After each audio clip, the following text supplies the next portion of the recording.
Welcome to the Cork and Benny show. I'm Laura, your host. You're very this is Benny, mature my now psychic. in your old age.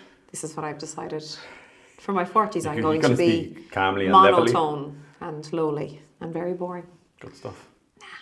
No. That sounds terrible. It kind of feels like the end of a kind of defined segment. You were going on about your birthday for so feckin' much.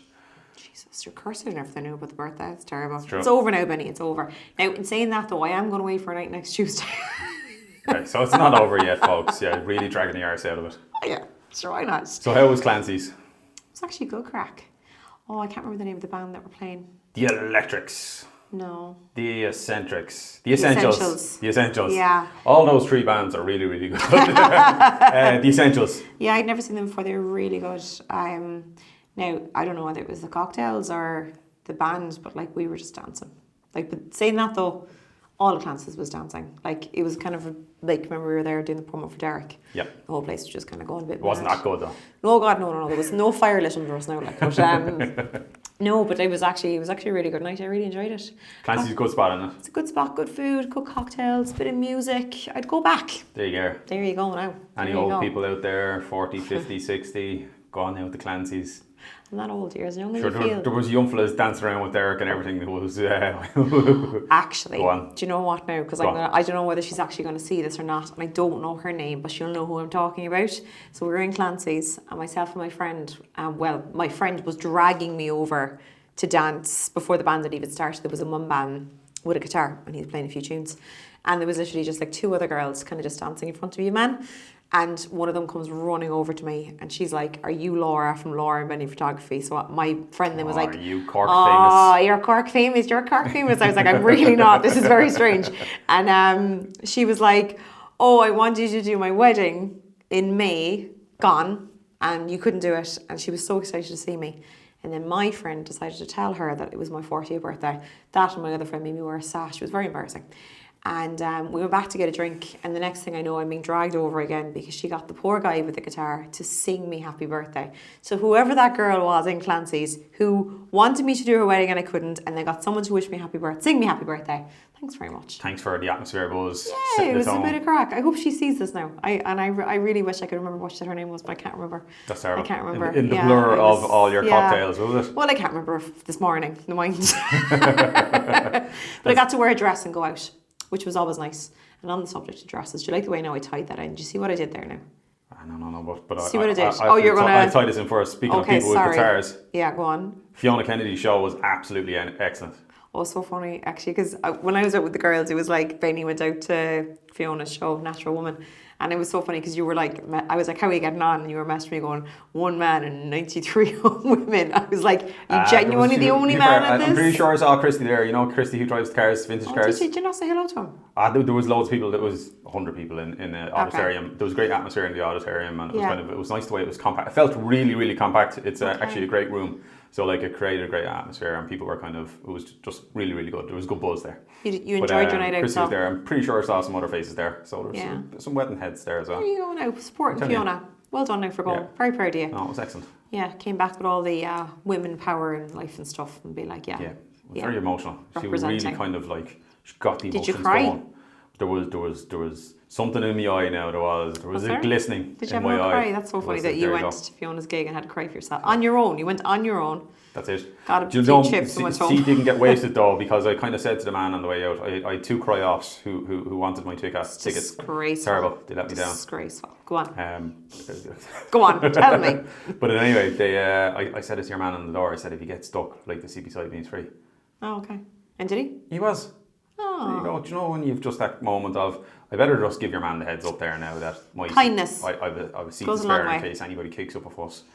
And did you charge him full price then for it? Or? I didn't mind contributing now. So it got used. Because it not only did it sell out, it oversold. By one. Or maybe more. You don't know. Maybe could more. Be other people. Yeah. So that was your night out. That was my night out. Yeah. So speaking of dresses. It's ruined now. You've ruined it. No, but this week we're putting out a podcast that we did with Grace from Diamond Bridal. Diamond Bridal. For all your wedding dress needs. That's not their slogan, but I just... And also bridesmaids. Yeah. I learned all about the bustles. The French ones, the non-French ones, and the other ones. Okay, well done. There was talks of veils. Are you going to bustle dresses now that we're like, you know, the way in the evening when the bridesmaids have been prepped on this, but then they drink loads of Prosecco? I see the 6 or 7 or 27 phone lights being switched on in the corner, with 2 aunties and a mother fighting over what should be done or shouldn't be done. It's so funny in those situations. And then I walk over and just go, yoink. And then you've one giggly bridesmaid who's just down here hanging around at the dress. And then, she's the one that was shown how to do it, but she's drank too much. She's giggling because she can't remember nothing, and then she's just figured out her own way of bustling, which normally has to be undone and just fixed the right way. If you don't know what a bustle is, you'll have to listen to the podcast. And I think Grace described what a bustle was. I'm pretty sure she did. And there was capes and veils. Yeah. Was there? Capes. Well, did you make that part up now in your head? may have just. You can have a cape. I don't know if we talked about it. You know what do you call the dress that spins off? You can have a cape, right? You can have a cape and a veil, but then the kind of capey dresses. Overskirt. It's nothing to do with a cape. But there's so also you know a cape capes, goes on your shoulders. The shoulder things. But I think I've seen one of those capes come off as well. No, you can. That's what I'm saying. Thanks there very is. Much, you see, but it's just so up to date in the fashion. You want to cop on now and kind of catch up with me. It wasn't discussed at all, Grace. Dresses talk. There was a lot of it was just a blur. I think it might have been one of the quieter podcasts for you, Benny, to fairness. You kind of, then I must give you props though, you did go on and do your research and you had all the terminology when it came to dress styles and what's trending, Benny's version of what's trending on wedding dresses. Well done. Very proud of you. I prepare for the podcast. You just get on and just be all chats. That's what a podcast should be. It should be all chats. If the two of us came along with a big list of just like asking a question, it'd be very, very boring. True. Where'd the crack so be? I'm going to throw some curveballs at you there now, Laura. Are you? Go on. Ready? Go on. So you can take up this question whichever way. If you want to dive out of one, you can dive out into the other. But like, what dress do you think is going to be trending this summer? Or like for the girl that gets it so wrong that their wedding dress is just like they're not happy with their dress, they've gone to their fitting, and it's just like they're not comfortable. Like I'll help you out here now. Like what I want. So you're going to ask me the question and you're going to answer yourself. Go on. Because you're pure panic over there. I'm not in a panic at all. But outside of the dress, right? If someone is having doubts about the dress, even if it looks fine, but they're just having the doubts to double check of will I buy my third wedding dress or fourth, depending on what your personality is. On your budget. On your budget. That point, you're just throwing it out the window. But like outside of what you're wearing, like the photographs. Like it's your personality and your happiness, and you can still like that stands out beyond the dress, like in terms of that. But then there's always some dresses are just didn't work out for whatever reasons. I love the way you went straight into the negative. Is this a warning? I was just trying to cause you. Do you remember that whole series? You used the word warning. No, but like things do trend, of course they do. But I think with wedding dresses, when it comes down to it, when you go into the shop, you're going to buy what you feel looks best on you. Now I know there's a lot of like floral prints and bows and certain types of colour and finish and actual fabric is trending this year, but in all different ways. But there is like, and I know you're bringing it up to say like that some people buy a dress and then they second think it. Or they struggle in the dress on the day, say maybe for parts of the day, but then they either become comfortable, or they let loose and they stop struggling with it. Do you know, you're kind of getting that thing of being comfortable in it or something. The thing about it is like, and some people have multiple dresses for that reason as well on a day, where like your first dress, they're struggling in it because it's very fitted or it's very structured, that like sitting is a problem. Or it's just like the weight of it. Like some of genuinely, there's some wedding mornings and I'm like trying to hang the dress off something. First of all, I'm trying to find something strong enough I can hang it off that it doesn't pull it off the wall. And secondly, like my 5'4" self is trying to yank this. Like, I don't know how much they weigh so much, depending on how much embellishments and stuff are on them. So, like, it could be the weight of the dress, it could be the structure of the dress. Some dresses, like, they've got lovely cuffs on the arms, but, like, your arms literally will lift to here. You're not getting your hands any higher in the air. So when you go to, like, be like, whoop, whoop, you ain't getting up there. You're like, like a little bit. Like, so careful with the whoops. When you come into the ballroom and get to the top table, you've only to do this. No high arm whoops. No No high arm whoops.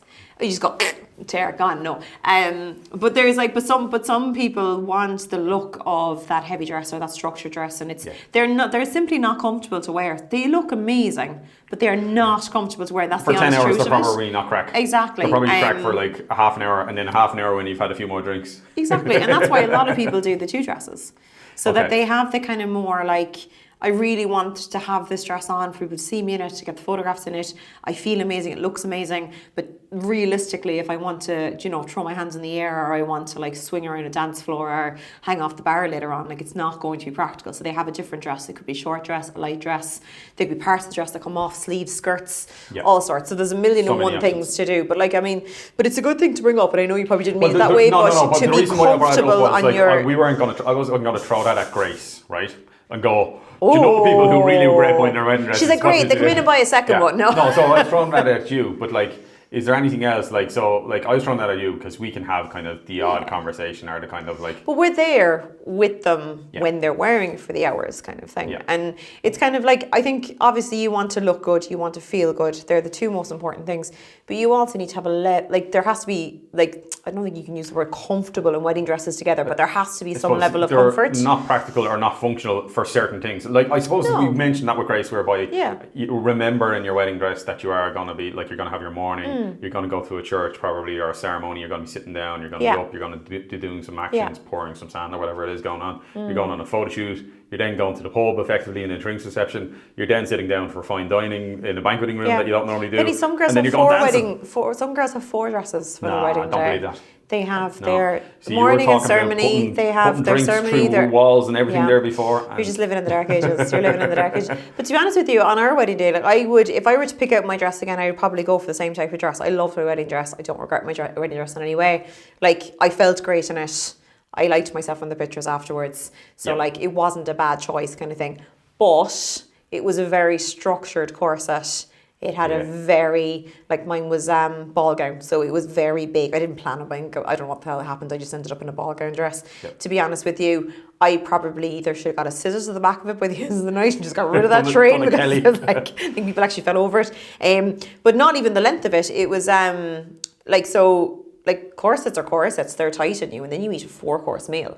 Like, do you remember, this is a weird thing to bring up in the podcast, but when I took it off, right, I genuinely had like the lines of the corset indented into my stomach, because I had worn it for probably like 18 hours, drank, eating, dancing, sitting. Like, the only one thing I would do differently with my wedding dresses, I would have got a second for after the meal when we were dancing, just so it was more comfortable. Definitely would have got a second. Terrible ideas in people's brains, you don't have to go like full price on a second dress. You could easily do it, and I think we've seen it where people put on like they'd be mini skirts and little white dresses, dancing, like, on a night out. Oh, totally.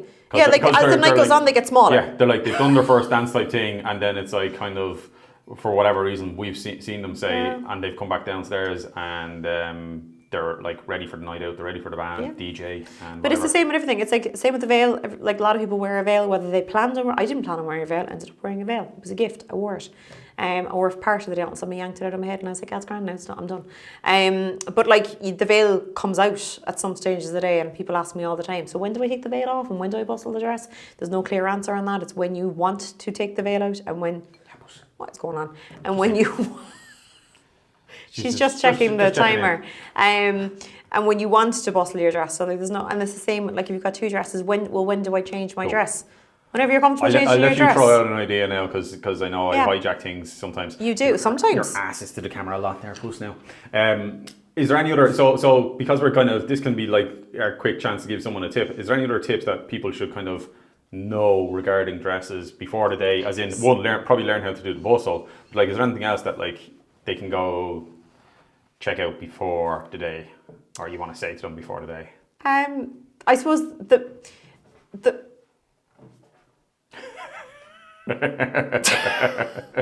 good God. I suppose the main thing is that have some level of comfort, and when it comes to actually wearing the dress, have someone with you when you're. So a lot of people try to keep the dress a complete surprise, as in like no one has seen it. maybe so that's one really hard. person. Yeah. So like the one person that's seen it, they kind of need to be there with you to get into it in the morning, kind of thing. Because wedding dresses aren't the easiest to put on, so you need to take time. And there's a lot of taping and all sorts going on with a lot of dresses. One thing I would say to you is a lot of people, it depends on the dress, but like a lot of people use tape at some stage on a dress to hold something in so it's not sticking out, or if it's kind of something that's kind of like, it's not off the shoulder but it's sitting on the shoulder, they don't want it to fall off the shoulder, so they tape it there. But then there's other days where like there's no skin left, they're taped within an inch of their life, and you just kind of tell the person is like now afraid to move because they've been taped into this dress so much. You're like, okay, I'm in. Tape can easily be lifted, like if you move. Tape moves. If you pull it or wriggle or whatever. It does. And the tape is great, but it needs to be put on right. You need to give yourself time to put the dress on and also then tape the dress on. And the amount of times that people sit into it, especially in the summer, you spend all this time taping a dress because for some reason, and it might be just because it doesn't quite fit right in place, and they could have altered ever so slightly to fit it a bit better. You sit into a car, you drive in a warm car to a ceremony, you get to a ceremony and then you go to get out and all the tape is lifted because you're warm, and if you're warm, you perspire, and if you perspire, the tape gets damp and the tape just kind of like comes off. But then the problem with that is that if you are wearing fake tan and the fake tan is in any way transferable, like when the tape comes off, it pulls the tan off, so you end up with all these white marks. So it's kind of a case of, yes, tape is a great thing. There's lots of things you can use under a dress to make a dress fit better.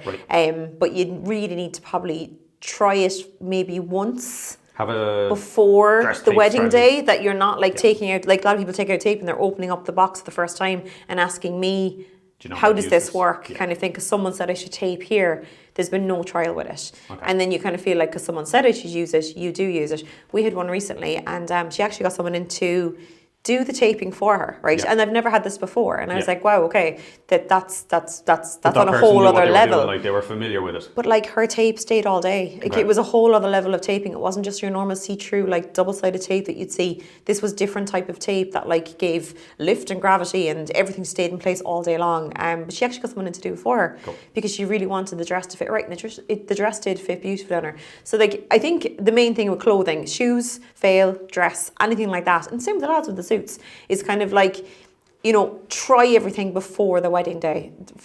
You don't want to realise the morning of that there's something about the pants, like how they fit or don't fit, like in terms of waist. Like a lot of lads do risk it, particularly grooms and risk it, and it's kind of like the shirt isn't exactly what they asked for or something. That's it. So try everything on the week of. Yeah, like you wouldn't go to a hair trial and if you're wearing this big cathedral length heavy veil, not bring your veil with you so that the trial can be done with the veil. Well, as the hairdressers say, bring your veil to your exactly, yeah. So like it's the same with a wedding dress. You're not going to put on a wedding dress in the morning and try and figure out how tape works. It's just, that's just one thing I would say to people. Something to help them. Yeah, exactly. And I would say to people as well, like some people are like, oh, is it OTT to have two dresses? It's never OTT to have two dresses, especially if you want to go all out on the first one and it's heavy and it's uncomfortable and you just want to be comfortable later on. Or there's dresses out there that like if you don't want to take the time to have to go to a suite, take the whole thing off, take the tape off, change the underwear, like so much has to be changed to get into the other one. Then there's a million other, like, and Grace went through it, like the overskirts and there's loads of different things you can do that it's a simple clip or open and you're just removing parts or adding parts. It looks like a brand new dress. And the style and the way they build them now is far more clever that you really don't know. Oh, they're so clever, and they're so well fitting as well. Like they're so flattering, and everyone just kind of feels great, which is the main thing. But yeah, that's the main thing with dresses. Your podcast.